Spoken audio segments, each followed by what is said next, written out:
শুভ সকাল বন্ধুরা, তোমরা সবাই কেমন আছো? রাখির বাসার নতুন একটা ব্লগে তোমাদের স্বাগত জানাই। আর এখন বাজে 7:30।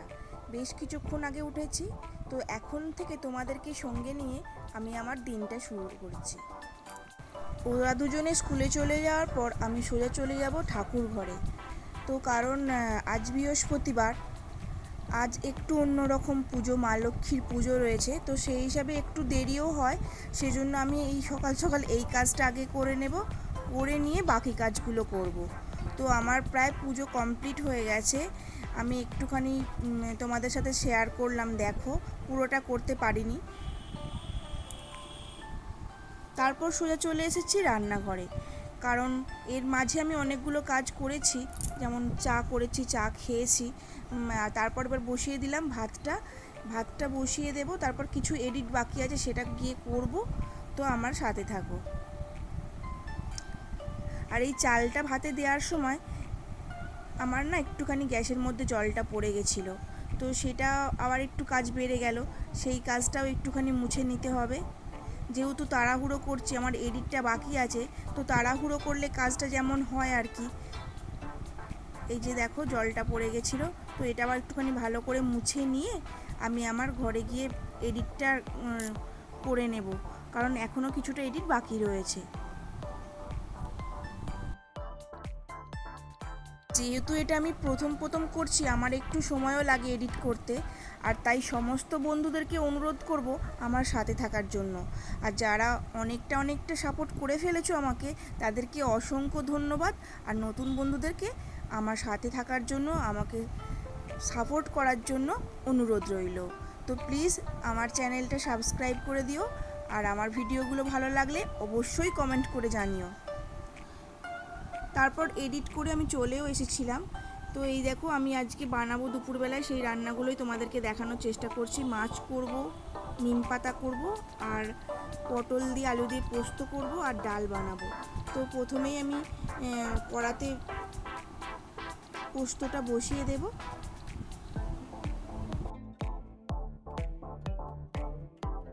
যেহেতু আবার প্রচণ্ড পরিমাণে পড়েছে, তো সেহেতু কী রান্না করব আমি না ভেবে পাচ্ছি না। তো কেউই সেরকমভাবে ভালো করে খেতে চাইছে না, সবাই একটুখানি আলু সেদ্ধ জল ভাতটাই খেতে পছন্দ করছে আমার বাড়ির লোকেরা। তো তাহলেও সবজিগুলো ফ্রিজে নষ্টই হচ্ছে, তো ওইগুলোকে দিয়ে আজকে ভাবছি যে পটলগুলো নষ্ট হয়ে যাচ্ছে, ওইগুলোকে দিয়ে ভাবছি যে আজকে একটুখানি পটল আলু পোস্ত বানিয়ে নেব। ওর জন্য কড়াতে ফার্স্টে একটুখানি আমি পেঁয়াজ দিয়ে দিয়েছি। তারপর একটু ভাজা হয়ে গেলে এবার পটলগুলো দিয়ে ভাজবো। আর আলুটা আমি না কাঁচা দিচ্ছি না, কারণ গত দিনকে আমার 3-4টে আলু ফ্রিজে সেদ্ধ করা ছিল, সেগুলোই এই পোস্ততে লাগিয়ে দেবো, নাহলে ওইগুলো পড়েই নষ্ট হবে। তো এর জন্য আমি আর আলাদা করে আলু কাটিনি।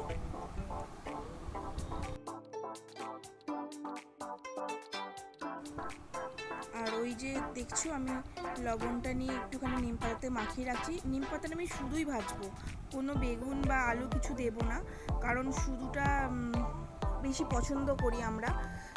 মানে শুধুটা একদম পুরো মুচমুচে ক্রাঞ্চি করে বানিয়ে ওটা একটা কন্টেনারে রেখে দেবো। এই কারণে যখন খাবো, নাহলে তখন একটুখানি মিয়ে যাবে। কন্টেনারে রাখলে এই মুচমুচে ভাবটাই থেকে যাবে। তো ওটা শুধুই ভাজবো। আর এই যে আলুটাও আমি তোমাদেরকে দেখিয়ে দিলাম। যেহেতু আমার রান্নাঘরটা কীরকম সেটা তোমাদের সাথে শেয়ার করিনি, তো আমি তোমাদেরকে একটা কথা জানাই। আমার না 2 রকমের মশলা রয়েছে, কারণ একটু আঁশেরও মশলা রয়েছে, একটু নিরামিষও মশলা রয়েছে। যেদিনকে আমি নিরামিষ রান্না করি সেদিনকে আমার যে মশলার টাক আছে সেখান থেকে নিয়ে করি, আর যেদিনকে আমার যে মশলাগুলো রান্না করতে আঁশ করে ফেলি তাড়াহুড়ো করতে সেগুলোকে আমি ওই দিকে রাখি। তো ওইখান থেকে আজকে যেহেতু আজকে আঁশের রান্না করছি, তো ওইখান থেকে ওইগুলো আগে শেষ করে ফেলার চেষ্টা করছি। কোনো কারণে আঁশ হয়ে গেছে, বা আমাদের ক্যাটারিং থেকেও যদি টুকটাক কিছু মশলাপাতি চলে আসে, সেগুলোকে আমি এইভাবেই কাজে লাগাই। আর যেগুলো টাটকা নতুন বা নিরামিষের মশলা তার সাথে ঠেকাই না, আমি ওই দিকটা করে রেখে দিই।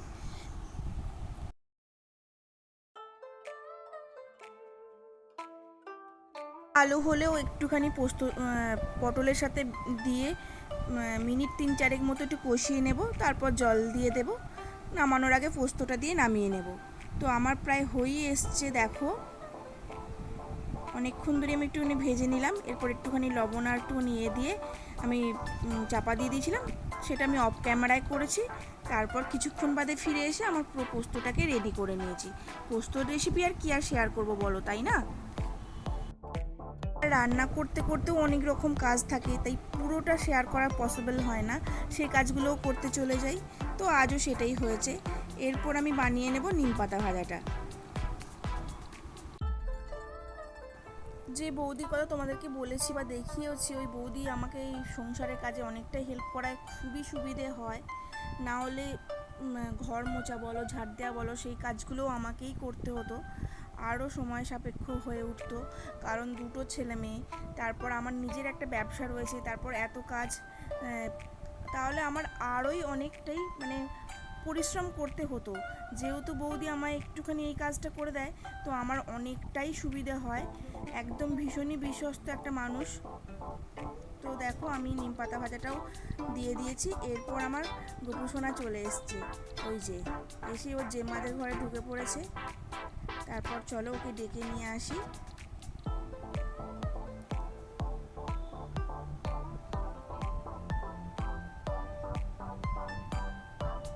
প্রচণ্ড জল তেষ্টা পেয়েছিল, ও এসেই গ্লুকন ডি দেওয়ার তর হয়নিও, শুধুই জল খেতে শুরু করে দিয়েছে। তো তারপর আমি ওকে একটুখানি হালকা করে গ্লুকন ডি দিলাম, যেহেতু অনেকটা জল ও খেয়ে নিয়েছে। তারপর ওই যে ফোন নিয়ে টানাটানি শুরু করে দিয়েছে, ফোন দেখবে একটুখানি। এবার চলো ওর জামাটা চেঞ্জ করিয়ে দিই, তারপর রান্নাঘরের বাকি কাজগুলো সেরে ফেলতে হবে।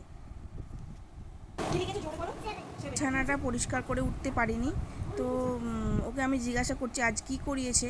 ও বললো 7 লিখিয়েছে। ও যেহেতু নার্সারিতে পড়ে, পড়াশোনার সেভাবে খুব একটা চাপ নেই, তো রোজই জিজ্ঞাসা করি কি করে। তারপর ওকে চেঞ্জ করি, আমি বিছানাটাও পরিষ্কার করে নিয়েছি। এরপর চলে যাব রান্নাঘরে। এই যে মাছটা বসিয়েছি, মাছের ঝাল আর খেতে ভালো লাগছে না, ঝোলও খেতে ভালো লাগছে না, তো হঠাৎ করেই ইচ্ছা হলো একটুখানি মাছের টক বানাবো। তো সেইটাই প্রিপারেশান চলছে। মাছটাকে ভেজে নেব, তারপর তেঁতুলটাকেও নামিয়ে নিয়েছি কৌটো থেকে। তেঁতুলটার মধ্যে জল দিয়ে একটুখানি ভিজতে দিই, তারপর কাইটা বের করব, করে মাছের মধ্যে দিয়ে দেব।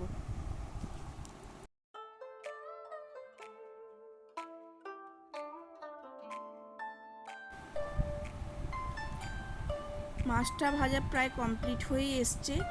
এবার ভুল করে মাছের জায়গায় না তুলে তেঁতুলের মধ্যেই আবার তুলে দিয়েছিলাম। তারপর 5 ফোড়নটা দিয়ে, শুকনো লঙ্কা ফোড়ন দিয়ে তেঁতুলের কাইটা দিয়ে দিয়েছি।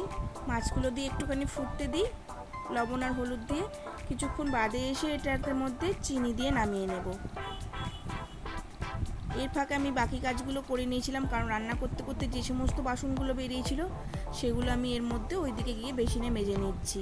কারণ সব বাসন তো আর বৌদিকে দিয়ে মাজানো যায় না, বৌদিরও খুব কষ্ট হয়। তো রান্না করতে করতে আমি এই বাসনগুলো মেজেই নিই। মোটামুটি দেখো টকটা প্রায় রেডি হয়ে এসছে, শুধু চিনি দিয়ে এবার নামিয়ে নেব। মাছের টক খুব মাঝে মাঝেই খাওয়া হয়, হয় না বললেই চলে। তো আজকে হঠাৎ করে ইচ্ছা হলো, ঝালও ভালো লাগছে না আর ঝোলও ভালো লাগছে না, তো মাছটা রোজ রোজ খেতেও ইচ্ছা করে না। তো আজকে ভাবলাম একটু টকটাই বানিয়ে ফেলি। একদম পুরো রেডি হয়ে গেছে মাছের টক। এবার এটাকে আমি বাটির মধ্যে নামিয়ে নেব। যেহেতু অল্প কটাই, বেশি না, আমাদের 4 জনের মতোই, তো সেহেতু এই ছোটো বাটিটাই নিয়েছি, এর মধ্যেই রাখবো। আর ভিডিওর থাম্বনেল আর টাইটেল দেখে তোমরা নিশ্চয়ই বুঝেছো আমি একটা মশার তেল বানাবো। তো সেটা দেখার জন্য অবশ্যই আমার সাথে থাকতে হবে, পুরো ভিডিওটা দেখার অনুরোধ রইল, কোথাও যেন স্কিপ করো না। চলো শেয়ার করি তোমাদের সাথে কি কি রান্না আজকে আমি করলাম। এই যে ডাল করেছি, টকটা দেখতেই পাচ্ছ, পোস্তটা আগে দেখিয়ে নিয়েছি, আর এই যে নিম পাতা ভাজাটা আমি করে কন্টেনারের মধ্যে রেখে দিয়েছি। তো এবার আমি গ্যাসটা পরিষ্কার করে নেব, কারণ এবার সানবীর আসার সময় হয়ে যাচ্ছে। এখন বাজে 11টা। আজকে আমার একটু রান্নাটা সকাল সকালই হয়েছে, যেহেতু ঘরের কাজগুলো আগে আমি ওগুলো সেভাবে করিনি, ওখানেই বসে একটু সময় কাটাই চা খেতে খেতে। আজকে আর সেই চা খেতে খেতে সময়টা কাটাইনি, তো একদম গ্যাস পুছে গ্যাসের পিছনের দেওয়ালটাও পুছে নিচ্ছি, কারণ ওখানে ভীষণ পরিমাণে তেল ধরে। তো ওটাও করে নিলাম, করে নিয়ে এবার ঘরে চলে যাব। আর এর মাঝে আমি আচারটাকেও নেড়ে দিয়েছিলাম, কারণ আচারের ওপর দিকটাই শুকোচ্ছে, তলা দিকটা শুকাচ্ছে না বলে ওটাও আমি নেড়ে দিয়েছি। নেড়ে এবার ঘরে চলে এসেছি। রান্না বান্না করে একদম গুছিয়ে বাগিয়ে গ্যাস ট্যাস মুছে ঘরে চলে আসলাম। শান্তির জন্য ওয়েট করি, ও দেখি কখন আসে। যদিও ওর আসার সময় হয়ে গেছে, 11টা বাজে, আর 10-15 মিনিটের মধ্যে হয়তো চলে আসবে। তো আমি একটুখানি রেস্ট নিয়ে নিই, তারপর কিছুক্ষণ বাদে ফিরে আসছি। শানভিও স্কুল থেকে চলে এসছে, আর ও এসে কিছু তেমন টিফিন করেনি, ভাত খেতে ভালো লাগছিল না, তো ওই জন্য এটা নিয়ে এসছি। দেখো এই শসা আর লিচুগুলো ও খাবে, আমিও একটু একটু খাবো। আর এইটা আজকে ইউজ করবো, জানো তো, এটা কিনেছিলাম বেশ কিছুদিন হয়ে গেল, ছেলের জন্যই কিনেছিলাম, যাতে ও মানে ফল খেতে ইচ্ছা প্রকাশ করে। এটার সাহায্যে ফলটাকে গিতে গিতে খেলে ও একটুখানি ইন্টারেস্ট পাবে, বাট ও সব কিছুই খায় না। তো চলো আজকেই আমরা খাই। মাঝে মধ্যে আগে প্রথমে ইউজ করেছিলাম, তারপর বেশ কিছুদিন বন্ধ ছিল, আজকে এটা দিয়ে আমরা খেয়ে নিই। তো চলো তোমরা আমাদের সাথে থাকো। এইগুলো যখন খাচ্ছিলাম তো আমার গোপসোনাকেও ডেকেছিলাম, কিন্তু ওইসব খাবে না, তো ওই জন্য এলোও না। ওর মন মতি, ওর যখন ইচ্ছা হয় ও তখন খায়, না হলে আর খায় না। তো এগুলো খেতে খেতে একটা ফোন এসেছিল, একটা পার্সেলের জন্য ফোন করেছিল একটা ভাই, তো সেই পার্সেলটাই আমি আনতে যাচ্ছি। তবে দেখতে পাবে এই পার্সেলটাতে কি আসলো।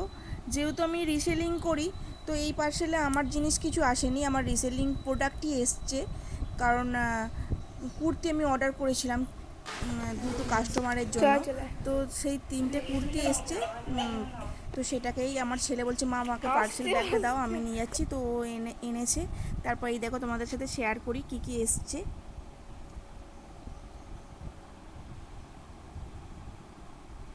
শেয়ার করাও হয়ে গেল, আর আমার একটা ওপেনিং ভিডিও হয়ে গেল, কারণ রুলস থাকে যেখান থেকে আমি নিই, ওপেনিং ভিডিও করতে হবে। তো সেই হিসেবে আমি ওটাও করে নিলাম। তো চলো দেখো কি এসেছে। আর যেহেতু খাটের মধ্যে আমি স্ট্যান্ডটা রাখিয়েছি ফোনের, তো সেহেতু বারবারই উল্টে যাচ্ছে, যেহেতু খাটের বিছানাটা একদমই মানে সমান নয়। মেঝের ওপর রাখলে যতটা সুন্দর হয়, খাটের ওপর রাখলে সেটা হয় না।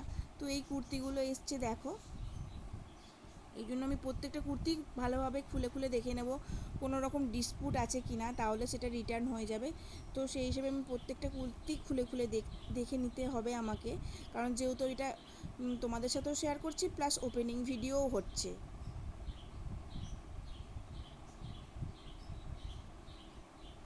এগুলো pure cotton kurti with pant, এগুলোর দাম রয়েছে 430। এগুলো বললাম, সরি এগুলো না, এটার। তবে প্রত্যেকটা কুর্তির ওই রেঞ্জেরই রয়েছে, 10 টাকা 20 টাকার এদিক ওদিক। তো একই রকম রেঞ্জের এসছে 3টে কুর্তি। আর এটাও রয়েছে একটা প্যান্ট সেট, যেটা স্কাই কালারের দেখাচ্ছি। আর ওই অরেঞ্জটা শুধু অনলি লং একটা গ্রাউন্ড, কটনের, পিওর কটনের গ্রাউন্ড, এবং কোয়ালিটিটাও বেশ ভালো পাঠিয়েছে দেখলাম। এই যে এটাও একটা স্কাই কালারের প্যান্ট সেট, প্যান্টটা গেছে জিগজ্যাগে, আর ফুলটা কুর্তিটা গেছে ফুল মোটিভে। আর এটা একটা লিভ মোটিভের একটা কুর্তি রয়েছে দেখো, এটা একটা গ্রাউন্ড কুর্তি। তো চলো সাথে থাকো। বেশ কিছুটা সময় পার করেছি, তোমাদের সামনে আসিনি, তো এখন চলে এসেছি। এই যে নিম পাতা, আর এই কৌটোটার মধ্যে আছে আমার কর্পূর। মশা মারার কয়েলটাই বানাবো, যেটার জন্য মানে থাম্বনেলে টাইটেলে দিয়েছি, যার জন্য তোমাদেরকে এতক্ষণ ধরে ওয়েট করালাম। তো চলো মিক্সিং জারে আমি নিম পাতা নিয়ে নিয়েছি, আর নেব 1 কাপ মতো জল। জলটা পরিমাণ মতো নেবে, আর নিম পাতা নিয়েছি 1 মুঠো। তো এটাকে আমি এর একটা ভালো একটা মিহি পেস্ট বানাবো, যাতে কোনো রকম দানা না থাকে। তারপরও এটাকে আমি একটা স্টেনারের সাহায্যে ছেঁকে নেব। তো চলো দেখতে থাকো আমি কি করছি।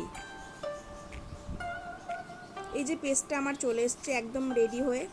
এরপর আমি কি করছি তোমরা দেখে নাও, একটা স্ট্রেনারের সাহায্যে আমি সেটাকে ভালো করে ছেঁকে নিচ্ছি।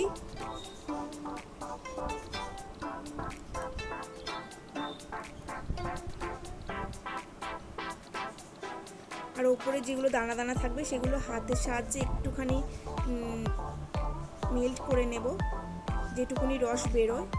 তো এরপর এই রসটাকে নিয়ে আমি ওভেনে একটুখানি রান্না করে নেব। কীভাবে কি করছি সাথে থাকো, দেখতে থাকো।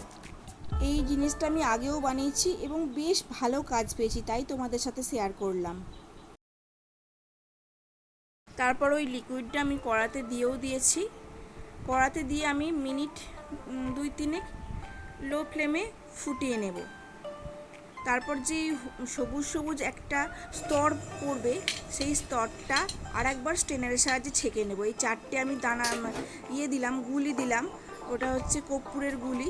গুলি যদি না থাকে তোমরা একটুখানি ঢেলাও দিতে পারো। তো সেটাকে আমি নোড়ার সাহায্যে মিহি করে নিয়েছি। এবার কড়া থেকে ওই পেস্টটা ঢেলে নেব, আবার একবার ছেঁকে নেব। ছেঁকে নেওয়ার পর দেখো ছাঁকনিতে ওটা বেরোলো। এরপর এই যে গুঁড়োটা বানালাম, কর্পূরের গুঁড়োটা, এটা ওর সাথে মিশিয়ে ভালোভাবে মিশিয়ে নেব। এখন প্রচণ্ডই গরম, তো চামচের সাহায্যে আমি ধীরে ধীরে মিশিয়ে নেব যাতে কর্পূরটা ওর সাথে ভালোভাবে মেল্ট হয়ে যায়।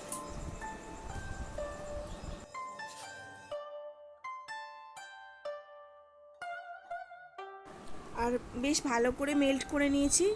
এরপর লাগবে আমার একটা মশা মারার অয়েলের কন্টেনার, যেটা বাজার থেকে কিনে নিয়ে আসা হয়েছিল, বা সেগুলো আমরা ফেলে দিই ফুরিয়ে গেলে, তো সেটা আমি রেখে দিয়েছিলাম। এরপর একটা ছোট চামচের সাহায্যে বা ছোট ফানেল থাকলেও ফানেলের সাহায্যেও হবে, বাট আমার ছোট ফানেল ছিল না বলে আমি চামচ দিয়েই ধীরে ধীরে ওর মধ্যে পুরে দিয়েছি।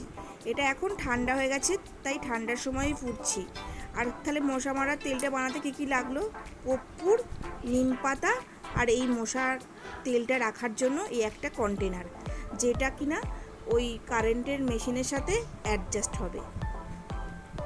যখন তোমাদের তেলটা শেষ হয়ে যাবে, যেটা বাজার থেকে কিনে নিয়ে আসো, সেটা শেষ হয়ে যাওয়ার পর কন্টেনারটা ফেলে দেবে না। এইভাবে করে এই কন্টেনারের মধ্যে লাগিয়ে রেখো। কারণ আমার যেহেতু আগে একটা করা আছে, সেটা এখন চলছে বলে এটাকে আমি ঢাকনা দিয়ে রেখে দিলাম। তো কেমন লাগলো আমার এই টিপসটা অবশ্যই জানিও, এবং তোমরাও ট্রাই করে বাড়িতে দেখো। আজকের মতো এখানেই ভিডিওটা শেষ করলাম। টাটা, ভালো থেকো। আর আমার ভিডিও ভালো লাগলে অবশ্যই একটা লাইক, কমেন্ট অ্যান্ড সাবস্ক্রাইব করে দিও। আর নতুন ভিডিও আসার জন্য ওয়েট করে থাকো। ভিডিওটা যে যেখান থেকে দেখছো, আশা করব সকলেই যেন ভালো থাকে।